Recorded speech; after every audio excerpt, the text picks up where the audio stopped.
Okay, next question. Let G be a group of order 24. Order of G ఎంత ఇచ్చారండి? Order of G is equal to 24. అంటే 2 cube into 3. అంటే 2 scalar subgroups ఉన్నాయి and 3 scalar subgroups ఉన్నాయి. The number of 2 scalar subgroups ఎన్నండి? 1 plus 2k should divide 24. ఇప్పుడు divide అవుతుంది k is equal to 0 or k equal to 1. k equal to 1. k equal to 0 అయితే normal అవుతుంది. or k equal to 1 అయితే ఏమవుతుందండి? 1 plus 2 into 1 అంటే 3 అనేవి 2 scalar subgroups exist అవుతున్నాయి. So 3 అనేవి 2 scalar subgroups అంటే ఇక్కడ 2 scalar subgroup యొక్క ఆర్డర్ ఎంత అండి? 8. సో ప్రతి 8 ఎలిమెంట్స్ లోని 7 ఎలిమెంట్స్ అనేవి ఆఫ్ ఆర్డర్ 2 ఉంటుందండి. సో ఓవరాల్ గా 7 ఉంటున్నాయి కాబట్టి 7 3s 21 ఎలిమెంట్స్ అనేవి ఆఫ్ ఆర్డర్ 2 ఉంటున్నాయి. అండ్ రిమైనింగ్ ఎన్ని కావాలి మనకి? 3 scalar subgroup. 3 scalar subgroup 1 plus 3k. 1 plus 3k should divide 2 cube. So k equal to 0 కు అవుతుంది, 1 కు అవుతుంది. సో k equal to 0 అయితే నార్మల్ సబ్ గ్రూప్ అవుతుంది. 3 scalar subgroup అనేది నార్మల్ అవుతుంది. Or else k equal to 1 అయితే ఏమవుతుందండి?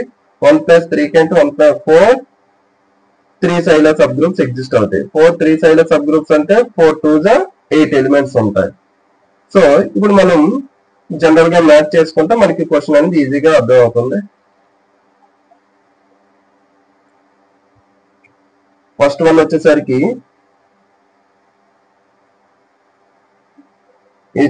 2 scalar subgroups గురించి.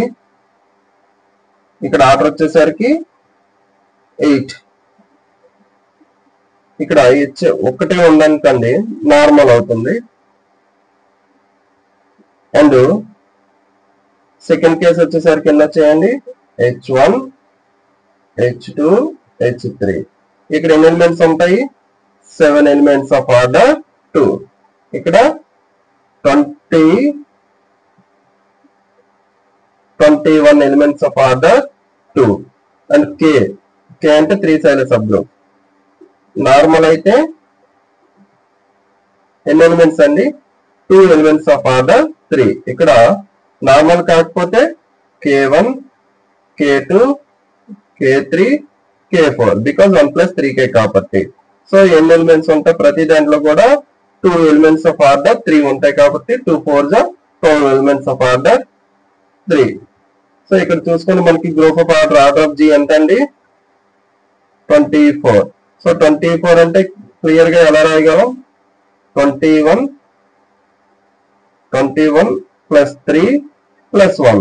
21 plus 2. 21 plus 2 plus 1 is equal to 24. సరిపోయింది కదండి? ఓకే, ఈ 1 అనేది identity element. Now coming to question. దీన్ని బట్టి ఏమర్థమైంది మనకి? h అనేది need not to be a normal and k should be a normal. అంటే 2 scalar subgroup అనేది నార్మల్ కావాల్సిన లేదు, బట్ 3 scalar subgroup అనేది నార్మల్ అవ్వాలి. So coming to question.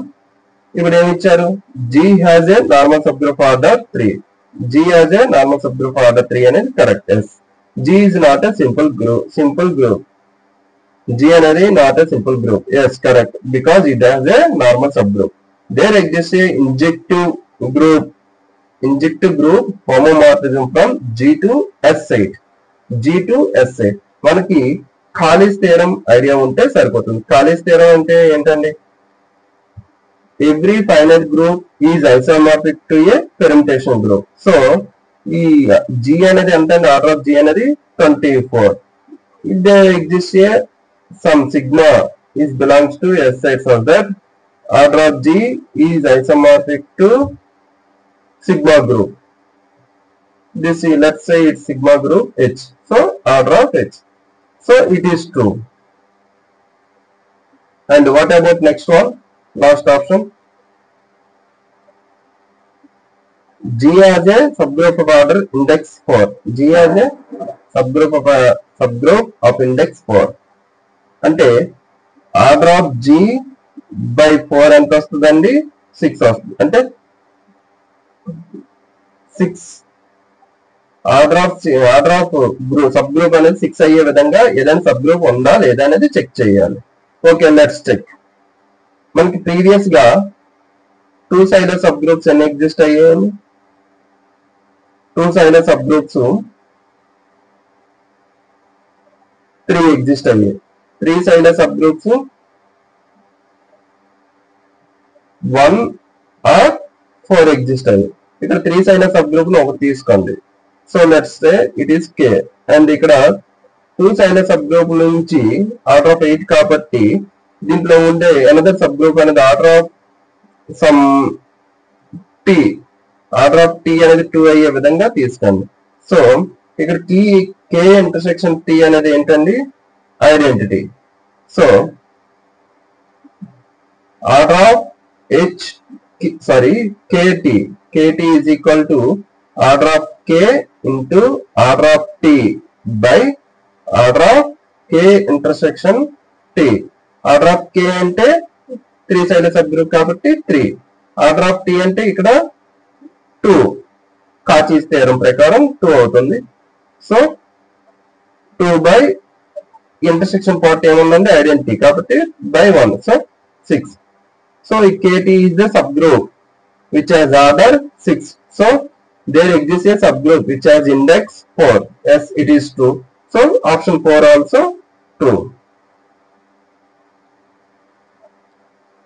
So ఇచ్చిన స్టేట్మెంట్ లో these 4 are correct answers. A, B, C, D are correct answers. Thank you. 1 and all. కొంచెం clear గా చూడండి రెండోసారి, మీకు ఈజీగా అర్థమవుతుంది.